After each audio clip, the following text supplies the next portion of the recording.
Hello student. आज हम लोग हमारा यूनिट 3 चल रहा है। तो यूनिट 3 में जो पार्ट 1 था वो हमने पिछले क्लास में देख लिया था। आज हम यूनिट 3 का जो पार्ट 2 वाला पोर्शन है, जहाँ पे हमें वेरियस आइडियल गैस के जो अलग अलग प्रोसेस होते हैं, तो वो पर्टिकुलर प्रोसेस के बारे में हमें मतलब कि उसमें क्या वर्क डन होगा, क्या हीट ट्रांसफ़र होगा, क्या इंथैल्पी में चेंज होने वाला है, क्लियर है, इंट्रोपी में क्या चेंज होने वाला है, ये सब हमें देखना है। क्लियर है। तो चलिए सबसे पहले हम लोग स्टार्ट करते हैं। हमारा जो आज का जो डिस्कशन का जो पहला जो प्रोसेस है वो है आइसोकोरिक प्रोसेस। क्लियर है। तो आइसोकोरिक प्रोसेस को अगर आपको पता होगा कि जब हम लोग यूनिट 2 पढ़ रहे थे तो उसमें आइसोकोरिक प्रोसेस को एक और नाम से जाना जाता है, जिसको हम लोग बोले थे कांस्टेंट वॉल्यूम प्रोसेस। क्लियर है। कांस्टेंट वॉल्यूम प्रोसेस मतलब कि इस पर्टिकुलर प्रोसेस में through out the process volume जो है वो कांस्टेंट रहने वाला है। तो इसका अगर हम लोग एग्जांपल लेंगे तो सपोज करिए अगर हमने एक रिजिड टैंक लें और उस रिजिड टैंक में अगर हम हीट ट्रांसफ़र करें या एनर्जी का इंटरेक्शन हो और उसका जब हम लोग स्टडी करेंगे तो वैसे प्रोसेस को हम लोग क्या बोलेंगे कि वो है वो एक तरीके से आइसोकोरिक प्रोसेस। जैसे यहाँ डायग्राम में देखिए कि यहाँ पे एक रिजिड टैंक है। इस रिजिड टैंक में मान लीजिए कोई भी फ्लूइड है, वाटर है या फिर कोई भी एयर है, आइडियल गैस, क्योंकि आप गैस के बारे में बात करें तो मान लीजिए ये आइडियल गैस यहाँ पे भरा हुआ है। और जब हम लोग इसको किसी भी एक्सटर्नल एजेंसी के थ्रू हीट सप्लाई करेंगे तो इस प्रोसेस में जो भी चेंज आएगा उसको हम लोग स्टडी करेंगे under the isochoric process. Clear है। तो देखिए आइसोकोरिक प्रोसेस में क्या होता है कि जब गैस को इनक्लोजर वेसल में हीट किया जाता है तो हीट करेंगे तो क्या होगा, उसका प्रेशर और टेम्परेचर दोनों इंक्रीज होगा लेकिन उसका वॉल्यूम इंक्रीज नहीं होगा। क्यों? क्योंकि हमने ये कंसिडर किया हुआ है कि जो हमारा जो वेसल है वो क्या है, एक रिजिड वेसल है। तो रिजिड वेसल है तो उसके वॉल्यूम में कोई चेंज नहीं आएगा, बट अगर हम लोग उसको एनर्जी देंगे तो उसके प्रेशर और टेम्परेचर में चेंज आएगा। क्लियर है। क्या हो जाएगा इसके कारण। और दूसरी चीज़ ये है कि हम ये भी जानते हैं कि जो वर्क डन होता है वो क्या होता है, PdV होता है। तो क्योंकि यहाँ पे वॉल्यूम हमारा कांस्टेंट होने वाला है तो कोई भी चेंज इन वॉल्यूम हो नहीं रहा है, तो इसीलिए इस पर्टिकुलर प्रोसेस में जो वर्क डन होता है नो वर्क डन, मतलब कि इसमें हमें कोई भी वर्क डन नहीं होगा। और अगर आपको डायग्राम से यहाँ पे देखने को दिख रहा है कि हीट ट्रांसफर इक्वल टू क्या होता है, du equal to du plus dw।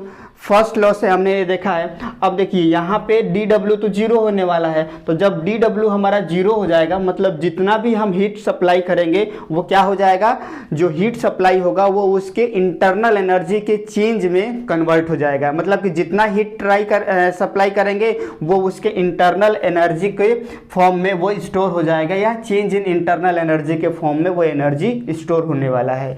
Clear है। तो यहाँ तक हमने आइसोकोरिक प्रोसेस, मतलब आइसोकोरिक प्रोसेस में हमें क्या याद रखने की ज़रूरत है, याद नहीं समझने की क्या ज़रूरत है कि आइसोकोरिक प्रोसेस में क्योंकि work done equal to PdV होता है, तो क्योंकि वॉल्यूम में चेंज हो नहीं रहा है तो वर्क डन उस केस में जीरो होता है आइसोकोरिक प्रोसेस में। और जो भी हम लोग हीट सप्लाई करते हैं वो केवल क्या हो जाता है, उसके इंटरनल एनर्जी में चेंज में मतलब कि यूज हो जाता है। और या ये बोल सकते हैं कि जो भी हम लोग हीट सप्लाई करेंगे वो उसके इंटरनल एनर्जी के फॉर्म में स्टोर हो जाता है उस पर्टिकुलर सिस्टम में। क्लियर है। तो ये रहा हमारा एक ओवरव्यू आइसोकोरिक प्रोसेस के बारे में। और अगर हम आइसोकोरिक प्रोसेस को प्रेशर और वॉल्यूम के वर्सेस में अगर हम प्लॉट करें तो इस तरीके से हमें एक जो वर्टिकल लाइन है उसके पैरेलल एक लाइन मिलेगा। क्यों? क्योंकि वॉल्यूम कांस्टेंट है, तो वॉल्यूम कांस्टेंट है तो ये प्रोसेस हमें मिलेगा।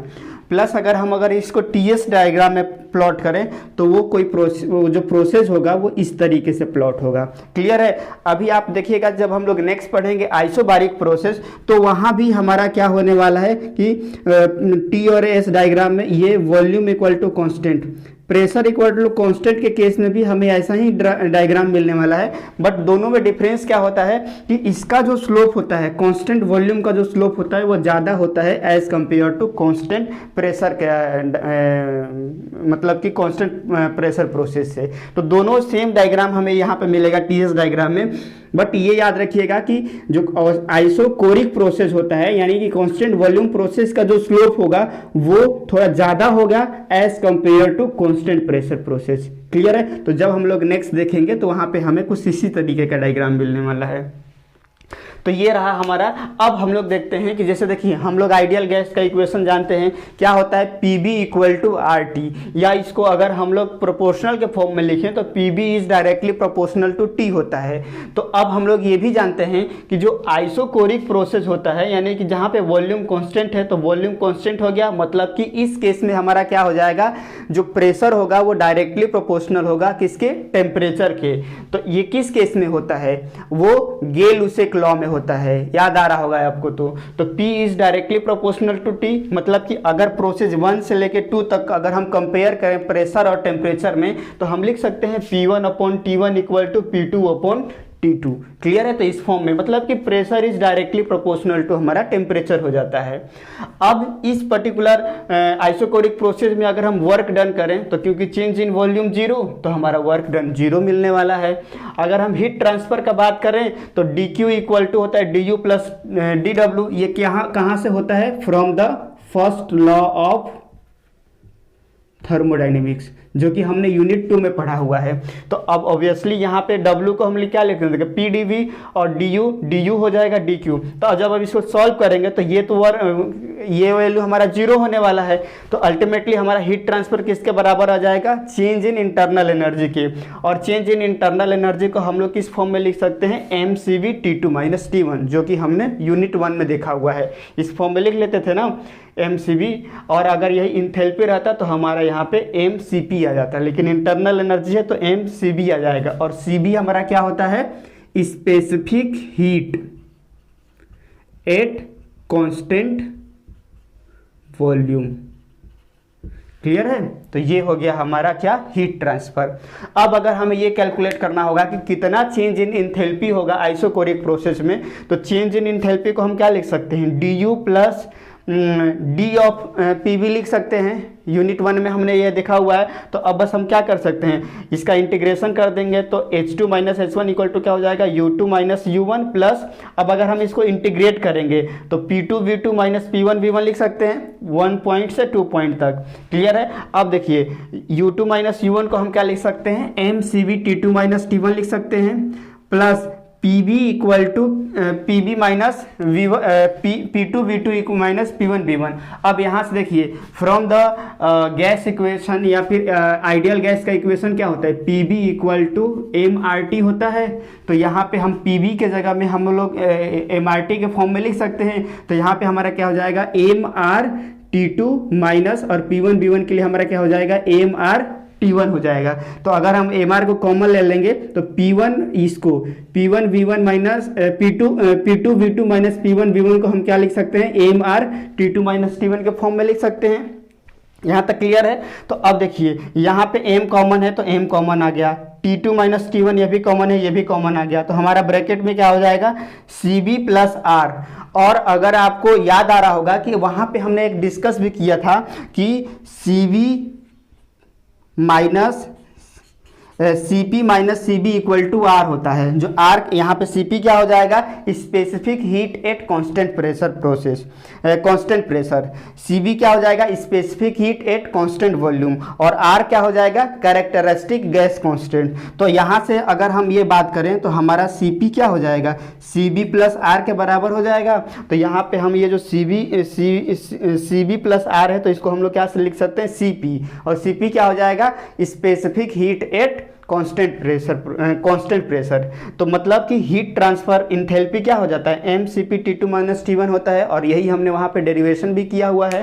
तो क्लियर है। तो हीट ट्रांसफर जो होगा वो चेंज इन इंटरनल एनर्जी के बराबर हो जाएगा, जिसकी वैल्यू इस फॉर्म में हम ये लिख सकते हैं, और इंथैल्पी क्या हो जाएगा, mCP T2 माइनस T1 हो जाएगा। तो यहाँ तक हमारा 3 चीज़ हमने निकाल लिया। अब हम लोग लास्ट देख लेते हैं कि चेंज इन इंट्रोपी क्या होगा। तो देखिए चेंज इन इंट्रोपी का क्या होता है, इंट्रोपी इक्वल टू होता है dQ/T होता है। ये हम लोग यूनिट 1 के जो लास्ट लेक्चर है उसमें हमने पढ़ा है। अब हमारा यहाँ पे dQ क्या है, इस पर्टिकुलर प्रोसेस के लिए, आइसोकोरिक प्रोसेस के लिए कितना है, mCV T2 माइनस T1। तो dQ के जगह में हम लिख सकते हैं mCV dt। क्लियर है। dQ के फॉर्म में dt लिख सकते हैं डिवाइडेड बाई t। तो जब हम अब इसका इंटीग्रेशन करेंगे तो mCV तो कॉमन आ जाएगा क्योंकि ये कांस्टेंट है, हमारा क्या बचेगा, dt बाई d। जब हम इसका इंटीग्रेशन करेंगे तो हमें क्या मिलेगा, mCV ln ऑफ T2/T1 हो जाएगा। क्लियर है, क्योंकि dt/T का इंटीग्रेशन क्या हो जाएगा, ln हो जाएगा, ln T, तो ln T मतलब ln T2/T1। और अगर हम इसको प्रेशर के फॉर्म में लिखने की कोशिश करें तो यहाँ पे देखिए T2/T1 को हम लोग क्या लिख सकते हैं, P2/P1 भी लिख सकते हैं।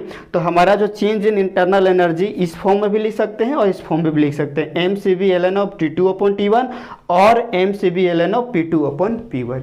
क्लियर है, तो ये रहा हमारा आइसोकोरिक प्रोसेस के बारे में कि होल आइसोकोरिक प्रोसेस होता क्या है, उसको प्रेशर और टेम्परेचर के प्लॉट कैसे कर सकते हैं, प्लस वर्क ट्रांसफर इस पर्टिकुलर केस में कितना होगा, हीट ट्रांसफर कितना होगा, चेंज इन इंथैल्पी कितना होगा और चेंज इन एंट्रोपी क्या होगा।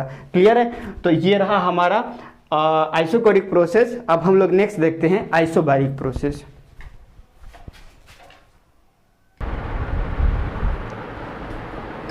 चलिए हम लोग नेक्स्ट देखते हैं आइसोबारिक प्रोसेस के बारे में। क्लियर है, तो आइसोबारिक प्रोसेस को और एक और क्या नाम से जाना जाता है, कांस्टेंट प्रेशर प्रोसेस के नाम से जाना जाता है।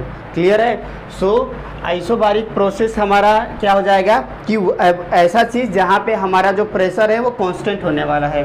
तो यहाँ पे देखिए कि व्हेन गैस को जब हम लोग हीट करते हैं कांस्टेंट प्रेशर पे, तो उसके टेम्परेचर और उसके टेम्परेचर और उसके वॉल्यूम इंक्रीज हो जाता है। क्लियर है, और इंक्रीज होता है और साथ में यहाँ पे क्या हो रहा है क्योंकि यहाँ पे देखिए प्रेशर जो है वो कांस्टेंट रहने वाला है और टेम्परेचर और प्रेशर में चेंज आ रहा है। क्लियर, और ये प्रेशर और टेम्परेचर इसलिए भी चेंज आ रहा है क्योंकि यहाँ पे देखिए PB is directly proportional to T, ये हमारा आइडियल गैस का इक्वेशन है। अब यहाँ पे जो प्रेशर जो है वो हमारा क्या होने वाला है, कांस्टेंट होने वाला है। मतलब कि जो वॉल्यूम होगा, change in volume is directly proportional to temperature. यानी कि अगर किसी पर्टिकुलर सिस्टम को अगर हम हीट देंगे तो अगर उसका वॉल्यूम चेंज होता है या वॉल्यूम में इंक्रीज होता है तो उसके करस्पॉन्डिंग टेम्परेचर में भी हमें क्या मिलेगा, चेंज देखने को मिलेगा। क्लियर है, तो इसीलिए यहाँ पे P is directly proportional to, और इसको P1 V1 T1 equal to V2 T2 equal to constant के फॉर्म में भी हम लिख सकते हैं। तो यहाँ पे देखिए क्या हो रहा है कि जब हम किसी सिस्टम को हीट देंगे तो उसका वॉल्यूम भी चेंज होगा और टेम्परेचर भी चेंज होगा।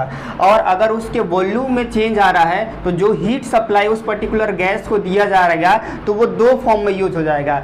एक तो उसके इंटरनल एनर्जी को इंक्रीज करने में लग जाएगा और दूसरा जो वर्क रहेगा वो कोई एक्सटर्नल वर्क करने में लग जाएगा। आप यहाँ से भी देख सकते हैं ये जो हीट सप्लाई होगा, तो अगर हम किसी सिस्टम को हीट सप्लाई कर रहे हैं तो एक जो एनर्जी है वो क्या हो रहा है, उसको यूटिलाइज इंटरनल एनर्जी को इंक्रीज करने में लग रहा है, जबकि दूसरा ये जो पर्टिकुलर है वो वर्क हो रहा है। मतलब ऑब्वियसली अब उसमें वॉल्यूम में चेंज आएगा, वहाँ पे प्रेशर कांस्टेंट था तो इसमें वॉल्यूम में चेंज आएगा, और वॉल्यूम में चेंज आएगा तो कहीं ना कहीं हमें वर्क देखने को मिलेगा। तो मतलब अगर हम आइसोबारिक प्रोसेस में किसी सिस्टम को हीट देंगे तो उसमें हमें change in internal energy as well as some work के फॉर्म में हमें एनर्जी मिलेगा, कुछ वर्क उस पर्टिकुलर सिस्टम में होगा। जबकि आइसोकोरिक प्रोसेस में जब हम लोग किसी सिस्टम को हीट देंगे तो उसमें कोई वर्क नहीं होगा, केवल और केवल वो क्या करेगा, उसके इंटरनल एनर्जी को इंक्रीज करने में यूटिलाइज हो जाएगा। क्लियर है, तो दोनों में देखिए जो ऑब्जेक्टिव क्वेश्चन है वहाँ पे ये क्वेश्चन बन सकता है कि आइसोकोरिक प्रोसेस में जो हीट ट्रांसफर करेंगे और आइसोबारिक प्रोसेस में जो हीट ट्रांसफर करेंगे दोनों में क्या डिफरेंस है। तो आपको समझ में आ रहा है कि अगर किसी सिस्टम में अगर हम हीट सप्लाई करेंगे आइसोकोरिक प्रोसेस में, आइसोकोरिक मतलब वॉल्यूम हमारा कांस्टेंट होने वाला है, तो अगर आइसोकोरिक प्रोसेस में when we supply the heat तो that heat is utilize only to increase the internal energy. Clear है, जबकि आइसोबारिक प्रोसेस में क्या हो जाएगा कि वो इंटरनल एनर्जी भी इंक्रीज करेगा as well as some external work भी देखने को मिलेगा।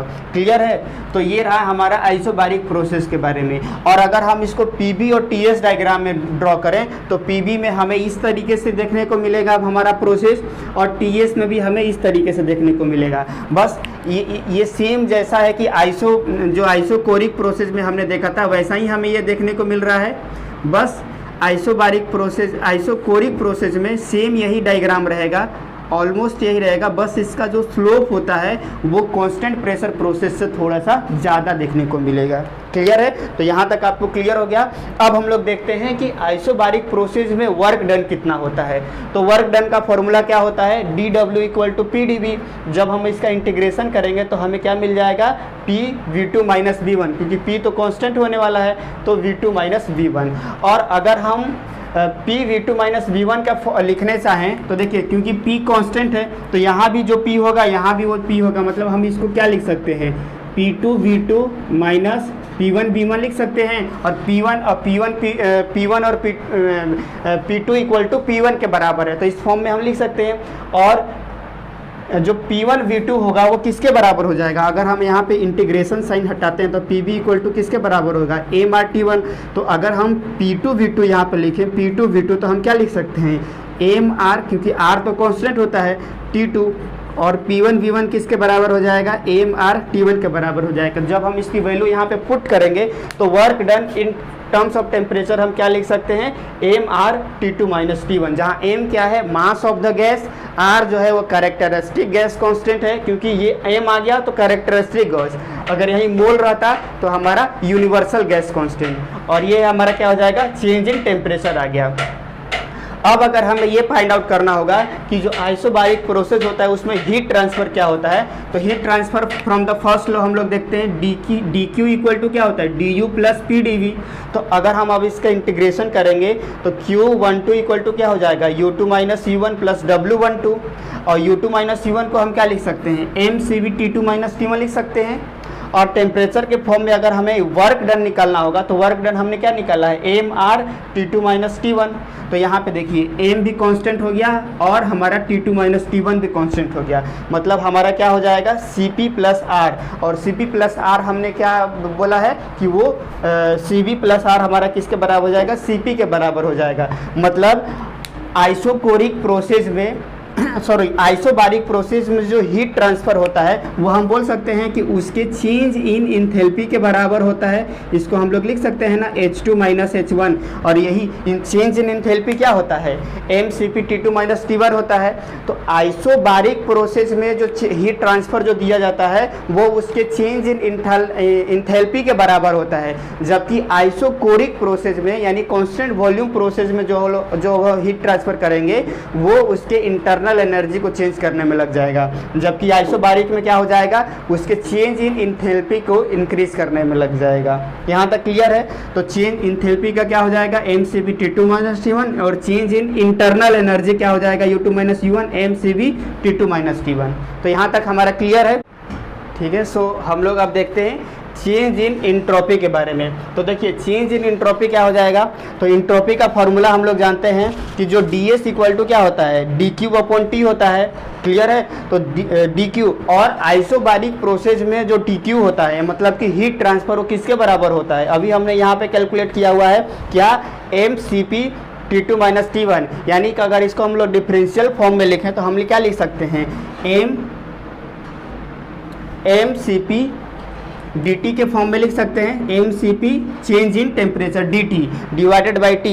अब अगर हम इसका इंटीग्रेशन करेंगे तो देखिए मास और CP जो है वो कांस्टेंट रहने वाला है, तो ये दोनों हमारे इंटीग्रेशन के बाहर आ जाएगा। बचेगा क्या? dt/T। तो जब dt/T का इंटीग्रेशन किया जाएगा तो हमें क्या मिलेगा? ln ऑफ 1 से 2, तो क्या हो जाएगा हमारा? MCP ln ऑफ T2/T1 आ जाएगा। क्लियर है? अब यहाँ पे देखिए जो T2/T1 है, यहाँ पे अगर मैं T2/T1 का अगर लिखने चाहूँ तो क्या हो जाएगा हमारा? V2/V1 के बराबर आ जाएगा।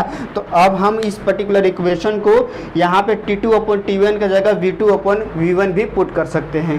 तो इस तरीके से हमारा क्या हो जाएगा? चेंज इन जो इंट्रोपी होगा वो हमारा क्या हो जाएगा? MCP ln ऑफ T2/T1 और MCP ln ऑफ V2/V1।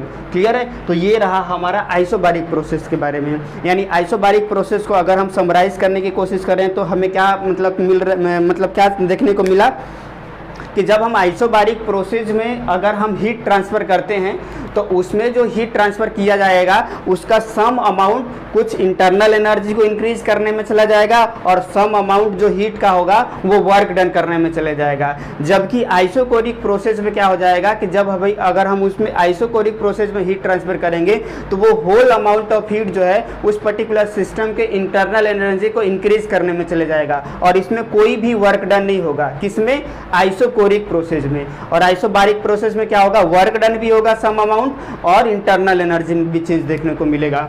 और आपको ये वाला पता होना चाहिए कि पीबी में हम किस तरीके से प्लॉट करेंगे और टीएस में किस तरीके से प्लॉट करेंगे। तो अगर हम टीएस में कांस्टेंट वॉल्यूम वाले ग्राफ को प्लॉट करने की कोशिश करेंगे तो उसका जो स्लोप है वो ज़्यादा होने वाला है, जबकि आइसोबारिक प्रोसेस में क्या होने वाला है? उसका जो स्लोप है वो थोड़ा कम होने वाला है। प्लस हमने देखा कि वर्क डन कितना हो जाएगा, हीट ट्रांसफ़र कितना हो जाएगा। इस केस में हीट ट्रांसफ़र क्या हो जाएगा कि जो भी आइसोबारिक प्रोसेस में हीट ट्रांसफ़र किया जाता है वो एक्चुअली उसके इंथैल्पी चेंज इन इंथैल्पी के बराबर होता है, जबकि आइसोकोरिक प्रोसेस में जो हीट ट्रांसफ़र होता है वो चेंज इन इंटरनल एनर्जी के बराबर होता है। देन हमने देखा कि चेंज इन एंट्रोपी क्या कैसे निकाल सकते हैं। क्लियर है? तो ये रहा हमारा दो प्रोसेस के बारे में। अब नेक्स्ट लेक्चर में हम आगे जो भी प्रोसेस बचा हुआ है उसको देखेंगे। क्लियर है? सो ठीक है, थैंक यू।